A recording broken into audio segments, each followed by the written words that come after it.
couple different things. The first is whether they'll outlive their money. People are living a lot longer in retirement.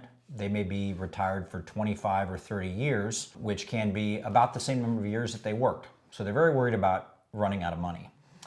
The second thing they're worried about is losing money actively right now. A lot of people are invested in the stock market.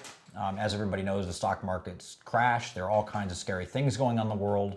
And so they're afraid that they are going to lose all the money that they need right before they need it. Especially true if they're like 60, 62 years old, getting ready to retire. We've seen that with some people. They come to us crying because they were planning on retiring. This happened in 2008, 2009. They were planning on retiring and the market fell out and they couldn't take any of their money out. The third thing they find out is that of the money they do have, there's not enough of it. For example, a lot of people don't know that they are going to be taxed on the money that they withdraw when they retire. And they think they put away money pre-tax, right?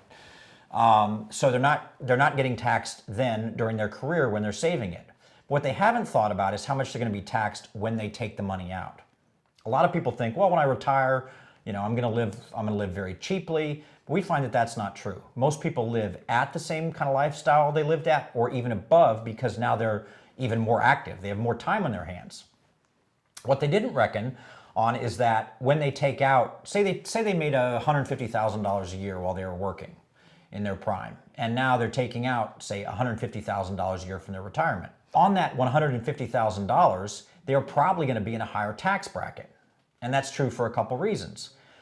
First of all, they don't have the kinds of deductions that they did when they had kids, when they had a mortgage interest deduction, when they were doing other kinds of things, health insurance. There's all kinds of deductions that you get depending on what you're doing while you're working.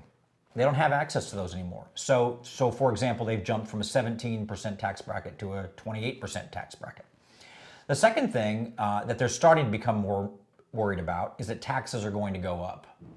So we're sort of at historic lows here in terms of the tax rate for upper income earners. It's been as high as 71, 72% back in the 1930s.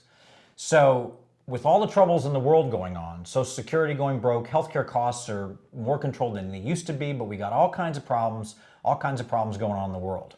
As people see those problems, they wonder, where's the money going to come from to solve them? If you believe in global warming, you think that New York's going to be underwater in 50 years. So where's the money going to come? Well, the government's probably going to raise taxes. And what happens to your retirement then? It gets sucked into all the government projects needed to solve lots of problems. They're worried about outliving their money. They're worried about getting taxed on their earnings or their money that they didn't suspect they would be taxed on. And then thirdly, taxes even going up even further.